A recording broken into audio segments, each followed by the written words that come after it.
School रीयूनियंस। भले ही हम सबको स्कूल जाना पसंद ना रहा हो, भले ही हमें पढ़ना पसंद ना रहा हो, लेकिन स्कूल के दोस्त, I think this is one of the bestest things of one's life. School में दोस्तों के साथ मस्ती करना, खेलना कूदना, ये हम सभी की लाइफ का एक इम्पॉर्टेंट पार्ट रहा होता है।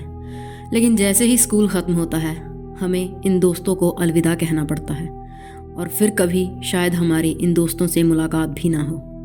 और ऐसे में कई बार स्कूल रीयूनियंस हमारे लिए एक मौका लेकर आते हैं, जहाँ पर हम स्कूल छोड़ने के कई सालों बाद भी अपने दोस्तों से दोबारा मिल सकते हैं, उन्हें दोबारा देख सकते हैं और एक बार फिर से अपनी मेमोरीज़ को चेरिश कर सकते हैं। लेकिन यही स्कूल रीयूनियन भोपाल की एक लड़की के लिए काफ़ी घातक साबित हुआ, इतना घातक कि उसे अपनी जान गंवानी पड़ी, वो भी बहुत बेरहमी से।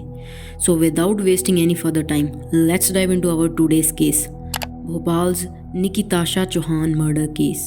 20 जुलाई 2023, रातीबाड़, भोपाल, मध्य प्रदेश।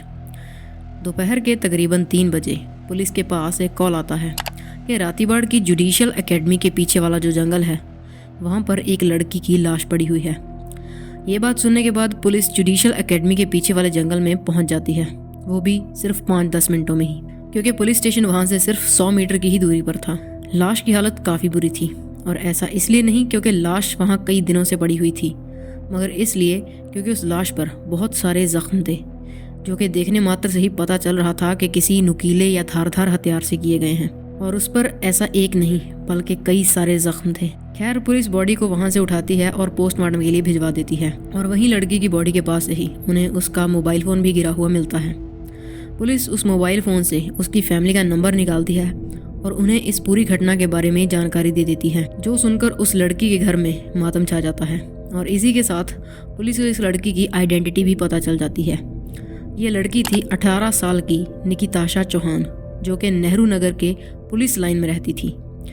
निकिताशा के पिता उमेश चौहान पुलिस में हेड कांस्टेबल की पोस्टिंग पर थे और निकिताशा बीए की स्टूडेंट थी। निकिताशा, जिसको सब लोग निकी बुलाते थे, उसकी फैमिली में उसके पेरेंट्स और उनके अलावा उसकी 3 बड़ी बहनें थीं और निकिता सबसे छोटी थी, और उनका कोई भाई नहीं था। निकिता के पिता अपनी सर्विस से 2 हफ्तों की छुट्टी लेकर केदारनाथ यात्रा के लिए गए हुए थे, और यात्रा से लौटते ही उन्हें निकिता के बारे में यह खबर पता चली।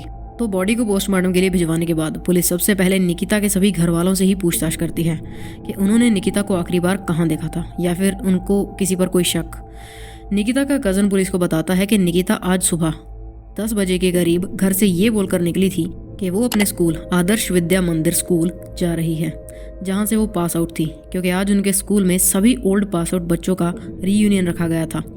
और उसके बाद से उनकी निकिता से कोई बात नहीं हुई। उन्हें भी लगा कि निकिता इतने सालों बाद अपने सभी दोस्तों से मिली है, शायद इसी वजह से घर आने में देर हो गई हो। लेकिन उन्हें क्या पता था कि घर अब सीधा निकिता की लाश ही आएगी। खैर, निकिता के घर वालों से बात करने के बाद पुलिस उसके स्कूल एवीएम के लिए निकल जाती है, ये जानने के लिए कि आखिर निकिता वहाँ से जंगल तक कैसे पहुँची। लेकिन वहाँ जाकर पुलिस को बहुत बड़ा झटका लगता है। दरअसल जब पुलिस वहाँ जाकर उन्हें निकिता के रीयूनियन में शामिल होने की बात बोलती है, तो एवीएम स्कूल की प्रिंसिपल उन्हें बताती हैं कि उन्होंने तो स्कूल में कोई रीयूनियन ऑर्गेनाइज ही नहीं किया था, तो फिर निकिता भला यहाँ क्यों आएगी। ये सुनकर पुलिस भी थोड़ा सोच में पड़ जाती है कि अगर कोई रीयूनियन था ही नहीं, तो फिर निकिता घर से झूठ बोलकर क्यों निकली। तो पुलिस को डाउट होता है कि हो सकता है कि निकिता का कोई बॉयफ्रेंड हो और निकिता उसी से मिलने के लिए घर पर झूठ बोलकर गई हो। जिसके बाद पुलिस निकिता के सभी दोस्तों को इकट्ठा करती है और उनसे ये सवाल पूछती है कि क्या निकिता का कोई बॉयफ्रेंड था। एंड लकीली पुलिस के हाथ इस बार कोई ढंग की इन्फॉर्मेशन लग जाती है। दरअसल निकिता की एक दोस्त पुलिस को बताती है कि निकिता की एक यश तिवारी नाम के लड़के के साथ दोस्ती थी, लेकिन पिछले कुछ टाइम से उन दोनों के बीच कुछ भी ठीक नहीं चल रहा था, और 20 जुलाई को भी निकिता यश से ही मिलने जा रही थी। ये बात सुनने के बाद अब यश ही पुलिस के लिए उनका नंबर 1 सस्पेक्ट था। पुलिस अभी ये सब चीज़ें सोच ही रही होती है कि तभी उन्हें एक और कॉल आता है, और ये कॉल आया था नेहरू नगर से, जहाँ पर निकिता का घर था। और ये कॉल उसके घर से कुछ ही दूरी पर एक दूसरे घर से आया था। और कॉल करने वाला जो बात पुलिस को बताता है, वो सुनकर पुलिस और भी सोच में पड़ जाती है कि अब ये क्या नया ट्विस्ट है। दरअसल ये कॉल यश तिवारी के घर से ही आया था। इस कॉल के आते ही पुलिस तुरंत यश के घर के लिए निकल जाती है, और वहाँ पहुंचकर वो यश को अरेस्ट कर लेते हैं और इसी के साथ उन्हें यश के घर से एक खून से सना चाकू भी मिलता है, जो कि यश के खुद के पेरेंट्स ने ही पुलिस को सौंपा। अब यश के घर से जब ये चाकू मिला तो पुलिस श्योर हो गई कि निकिता का कत्ल यश नहीं किया है, क्योंकि निकिता की बॉडी पर चाकुओं के ही वार मिले थे। तो खैर, यश को अरेस्ट करने के बाद पुलिस उसे थाने ले आती है और अब वो उससे पूछताछ शुरू करते हैं और यश भी पुलिस को बिना ज़्यादा इधर उधर घुमाए अपना पूरा जुर्म कबूल कर लेता है कि उसी ने निकिताशा की जान ली है। यश पुलिस को बताता है कि वो और निकिता फेसबुक के थ्रू फ्रेंड बने थे और वो दोनों उस वक्त सेम ही स्कूल में पढ़ते थे। उस वक्त यश 12th क्लास में था और निकिता उससे 1 साल जूनियर 11th क्लास में थी। पहले वो लोग सिर्फ अच्छे दोस्त थे, but later they started dating each other. But जैसे ही यश की 12th खत्म हुई उसे स्कूल छोड़कर जाना पड़ा और उसने कॉलेज में एडमिशन ले लिया। लेकिन वो निकिता से इतना प्यार करता था कि उसने अपना कॉलेज छोड़ा और एक बार फिर से अपने ही स्कूल में 12th क्लास में एडमिशन ले लिया, ये बोलकर कि इस बार वो 12th में अच्छे मार्क्स लेना चाहता है।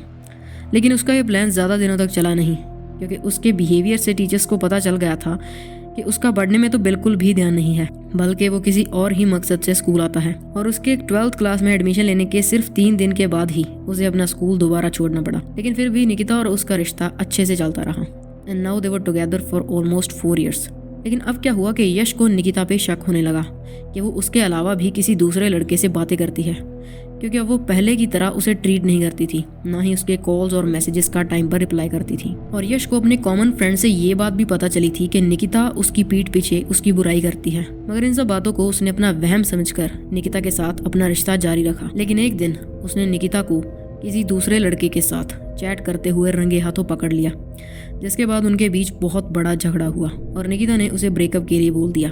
बट यश उसे छोड़ना नहीं चाहता था, ही वॉन्टेड हर बैक। इसीलिए उसने दोबारा से उसे सॉरी बोलकर मना लिया। मगर जैसे जैसे टाइम बीतता गया उनका रिश्ता ठीक होने के बजाय बिगड़ता ही चला गया। उनके बीच आए दिन छोटी छोटी बातों को लेकर झगड़े होते थे, जिसके चलते इवेंचुअली यश ने यह डिसाइड किया कि वो निकिता को जान से ही मार देगा और उसके बाद खुद की भी जान ले लेगा, क्योंकि वह निकिता को अपनी ज़िंदगी से निकाल ही नहीं पा रहा था।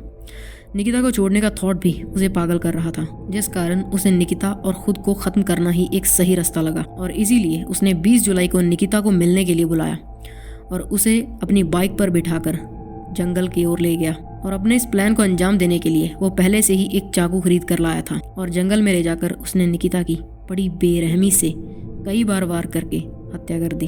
और ऐसा करने के बाद वो अपनी भी जान लेने वाला था, बट एट लास्ट मोमेंट उसने समहाउ ये प्लान ड्रॉप कर दिया और निकिता को ख़त्म करने के बाद वो निकिता के खून से सना हुआ वो चाकू लेकर सीधा अपने घर आ गया।